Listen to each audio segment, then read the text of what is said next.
Magandang araw sa'yo. Salamat sa pag-share ng mga materyales na ito. Para sa ating pagsisiyasat ngayon, titignan natin itong isang napaka-espesifikong interpretasyon sa konsepto ng pag-aani. Oo, sa mga huling araw. Tama, particular mula sa aklat ng pahayag. At alam mo, kadalasan, ang iniisip natin sa pag-aani parang isang malaking event lang, di ba? Isang bagsakan lang. Paghiwiwalay ng mabuti sa masama, tapos. Eksakto. Pero dito sa mga source mo, parang mas komplikado pala, mas maraming layers. So ang mission natin, himayin natin itong mga kategorya Oo, isa-isain natin. at subukan nating intindihin kung ano ga talaga yung logika sa likod nito. Sige, simulan na natin. Sige. Ang pinakaugat talaga ng lahat ng ito ay yung pahayag Kabanata 14. Dito kasi may dalawang malinaw na imahe ng pag-ani. Dalawa? Oo, isa para sa butil at isa para sa ubas. Ito yung pundasyon. Okay. Pero ang nagpapainteresante dito, hindi siya tumitigil doon. Kasi ang mismong pag-aani ng butil, na para sana sa kaligtasan, Yun yung para sa good guys, kumbaga. oo, hinati pa yun sa tatlong magkakaibang yugto para sa tatlong grupo. Dito na talaga nagiging napakadetalye. Okay, so bago tayo sumisid sa mga detalye, iset muna natin yung malaking entablado. Ano ba itong dalawang pangunahing pag-aani sa pahayag 14? Sige, yung una, ito yung pag-aani ng butil. Dito, ang inilalarawan ay isang anak ng tao na nakaupo sa ulap. Karaniwang iniugnay kay Jesus, no? Tama. May gintong korona, may hawak na matalas na karit. At dahil hinog na raw ang aanihin sa lupa, iniwawasiwas niya yung karit. So ito yung positive na bahagi, yung pagtitipon para sa kaligtasan. Eksakto. Ito yung happy ending. Parang isang masayang harvest festival ang dating sa akin.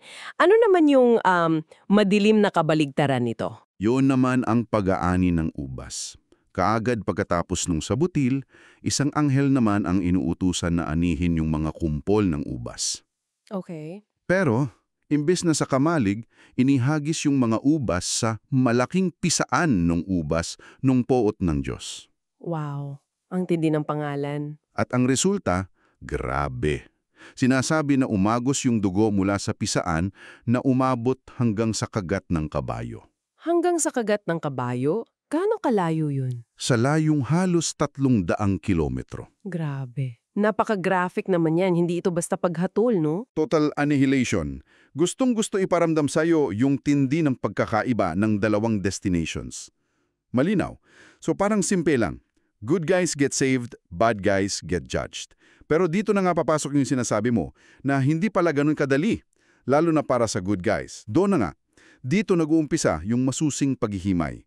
Kasi para sa may akda ng source, ang pag-aani ng butil ay isang umbrella term lang naman. Isang pangkalahatang tawag. Oo. Sa ilalim nito, meron pang mas maliliit at magkakaibang anihan na may kanya-kanyang timing at mga kalahok. Okay, at yung una sa listahan, yung pinakauna raw sa pila, ay itong tinatawag na pag-aani ng unang bunga or first fruits harvest. Tama.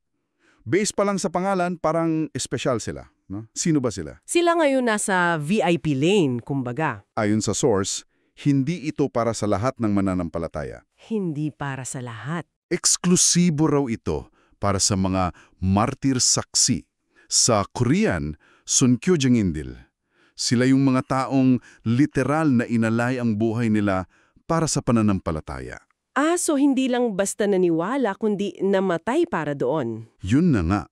Sila ang nagpakita ng pinakamatinding sakripisyo. Sandali, kung itataas sila sa himpapawid, ito na ba yung rapture na madalas nating naririnig o iba pa to sa interpretasyong ito? Magandang tanong yan.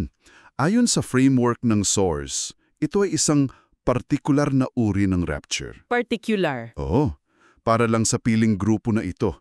At nakatakda to sa isang napaka-espesipikong sandali sa pagtunog ng ikapitong trompeta. Okay? Yung seventh trumpet. Yun ang hudyat para sa tinatawag na unang pagkabuhay na maguli. Sa sandaling yon, bubuhayan yung mga martyrs at itataas sa himpapawid para salubungin si Jesus. Sila ang unang bunga. So parang VIP lane to salvation. Exclusive access para sa mga nag-alay ng buhay. Pero kung sila lang ang kukunin, ibig sabihin maiiwan pa yung karamihan. May iwan. Anong mangyayari sa mundo pagkatapos ng exclusive event na yon? Dito na nagiging mas matindi ang mga pangyayari sa timeline na ito. Pagkatapos anihin yung unang bunga, kaagad daw ibubuhos sa lupa ang 7 salot. Yung 7 plagues? Oo, yun yung panahon ng matinding paghihirap para sa mga naiwan. At ayon pa sa source, yung mga masasama na makakaligtas sa 7 salot, Meron pang makakaligtas? oo. At sila ang bubuo sa hukbo ng halimaw o Beast's Army. Sila yung lalaban sa huling digmaan. Okay, gets ko na. So the first fruits harvest, para sa isang very specific elite group, ang mga martyr. Pero syempre, ang tanong dyan, paano naman yung iba? Tama? Yung napakaraming tapat na mananampalataya na hindi naman namatay para sa pananampalataya nila. Saan sila lulugar dito? Sila na yung susunod na kategorya, yung mas malaking grupo. Tinatawag sila sa source na pag-aani ng butil. Ah, ito na yung main harvest. Ito na, para ito sa mga pangkalahatang mananampalataya. Sa Korea, Ilban Songdodul.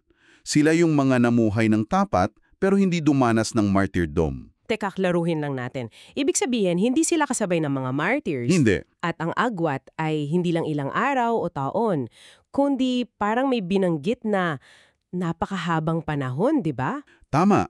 At dito talaga lumalayo itong interpretasyon na ito sa marami. Ayon sa source, ang pagkabuhay nila ay magaganap sa isang mas huling panahon. Gaano kahuli? Sa paghuhukom sa dakilang puting trono or Great White Throne Judgment. At ang timing ang crucial.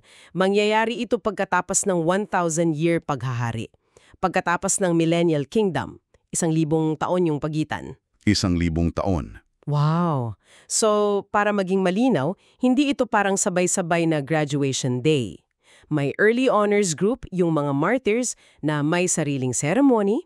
Oo, may sarili silang event. Tapos may main commencement exercises na mangyayari 1 millennium later. Ganun ba ang pagkaka-flowchart nito? Perpektong analogy yan. Ganun na nga. Sa paghuhukom na yon, 1,000 taon mamaya, lahat ng mga patay, matuwid man o hindi, na hindi kasama sa unang pagkabuhay, ay bubuhayin para sa pinal na paghihiwalay. At doon na aanihin itong mga butil. Doon na.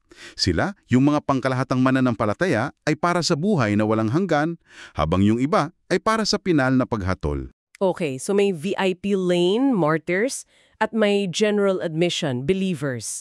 Akala ko tapos na, pero dito sa source mo, may ipinakilala siyang pangatlong kategorya na. Na medyo kakaiba. Oo, itong pamumulat ng natirang ani o gleaning harvest. At inamin pa raw ng author na parang interpretasyon niya lang ito, no? Talagang inaamin niya. Sinabi niya sa source na ito ay isang terminong nilikha niya para tugunan ng isang theological puzzle. Isang palaisipan. Oo. Nagbigay pa nga siya ng ibang posibleng pangalan, tulad ng pag-aani para sa pagpapatunay ng puso. Okay, pagpapatunay ng puso. So para kanino ito? Dinepensahan niya ito sa pamamagitan ng pagtukoy sa isang classic na sitwasyon, yung magnanakaw sa krus. Oo. Yung kasama ni Jesus. Yun na nga eh. Isang taong tumanggap kay Jesus, ilang sandali bago mamakay, naniwala siya, sinabihan siyang makakasama sa paraiso, pero wala siyang pagkakataon nang magpakita ng anumang bunga sa gawa. Eksakto. Puso lang ang basihan. Ah, so ang problema ay hindi para sa Diyos kasi alam naman niya kung ano ang nasa puso, kundi para sa iba, para sa mga nakikita. Ito ba yung punto? Yun mismo. Diyan umiikot yung buong argumento niya sa source, humahatol ang Diyos based sa nakikitang gawa para sa kapakanan ng mga nagmamasid. Sino yung mga nagmamasid? Mga anghel? Mga anghel, ibang tao, lahat ng nilalang na hindi nakakakita ng puso.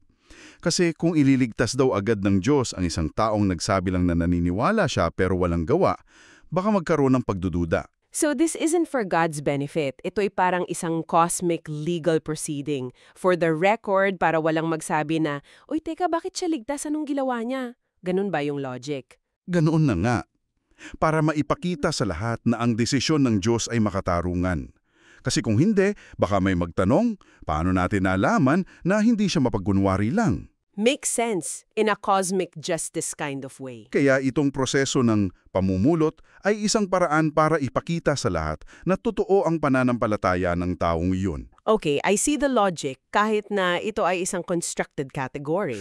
Pero, paano nila mapapatunayan yan sa gawa kung patay na sila? At ito ang isa sa mga pinakakaibang ideya sa buong source.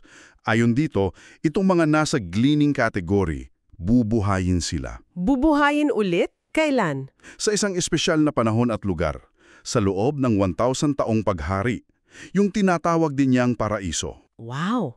Okay, that's a whole other level. So, hindi sila kasama sa Great White Throne Judgment. Binubuhay sila ulit para sa isang final exam, para maipakita sa lahat na totoo yung faith nila. Parang ganun na nga, ayon sa may akda, si Satanas ay pakakawalan sa pagtatapos ng 1,000 taon. Para subukin ang mga tao. Oo, at sa panahong yon, itong mga nasa gleaning category ay haharap sa tukso. At sa pamamagitan ng paglaban nila doon, Magkakaroon sila ng pagkakataong ipakita sa gawa yung pananampalataya nila. sa harap ng buong sansinukob, doon makukumpirma sa paraang nakikita ng lahat na sila ay tunay na karapat-dapat. Nakakalula ang pagkadetalye. Grabe! Sige, subukan nating i-recap. Ang pag-aani pala, ayon sa source mo, ay hindi isang event. Hindi talaga. Isa siyang mahabang proseso na may iba't ibang track. Kung susumahin, hinati nito ang kaligtasan sa 3 yugto. Una, yung pag-aani ng unang bunga. Yung VIP early access para sa mga martir. Pangalawa, yung pag-aani ng butil. Ito yung para sa mga pangkalahatang mananampalataya. Na magaganap pagkatapos ng 1,000 taon. At pangatlo, itong natatanging pamumulot ng natirang ani. Isang proseso ng pagpapatunay. Para sa mga may pananampalataya sa puso pero walang pagkakataong ipakita sa gawa. At sa kabilang banda, para sa lahat ng hindi kasama sa tatlong yan, may isang matindi at pinal na paghatol.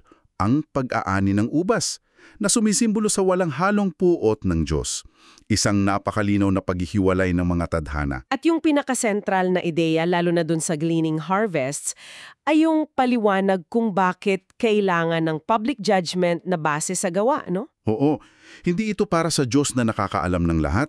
Ito ay para sa mga nilikha niya, para ang katarungan ng Diyos ay maipakita sa paraang makikita, mauunawaan at tatanggapin ng lahat. Isang cosmic transparency, kumbaga. Yun nga, para walang duda. At ito ang iiwan namin sa iyo para pag-isipan. Ang source na ito ay nagmumungkahi na ang paghatol ay hindi lang para sa hinahatol, kundi para rin sa mga nanunood. Tama? Para sa mga saksi? Kung totoo yan, paano nito binabago ang pagtingin mo sa konsepto ng pananampalataya? Mabigat na tanong ha? Kailangan ba talaga parang may kasamang resibo, yung gawa, para maging balido ito? Hindi lang sa mata ng Diyos, kundi sa mata ng buong sanlibutan?